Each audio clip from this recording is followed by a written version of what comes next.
As we reported last week, the US Geological Survey calls the San Francisco Volcanic Field surrounding Flagstaff a moderate threat. Scary words, but what does that really mean for the city? NAZ Today's Michaela Clark tells us whether people in the area should be worried. When you hear the words moderate threat and volcano together, it may be less than comforting, but it's really not that bad. It just means that we need to be aware that the San Francisco Volcanic Field is still active and we should plan accordingly. Lying on the south edge of the San Francisco Volcanic Field, Flagstaff's horizon is layered with volcanoes.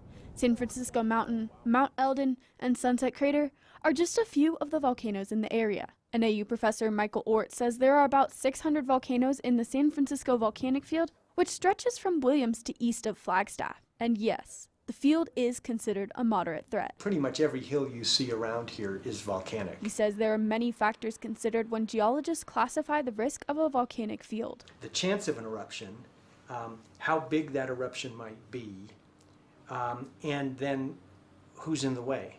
And you combine those things together to figure out sort of the risk. But it is important to keep in mind that the last eruption in the field was Sunset Crater, about 1,000 years ago.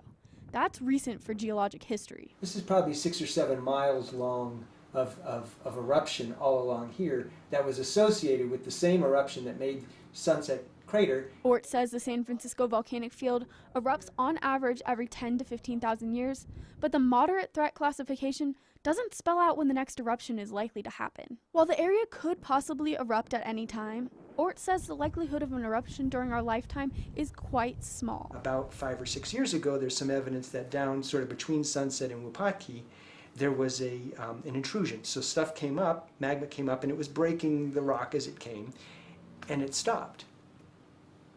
And so there may still, that may have been a bit of magmatic activity that didn't break the surface. Even though it's unlikely, what would happen if an eruption were to occur? With a moderate threat volcano, I wouldn't really worry.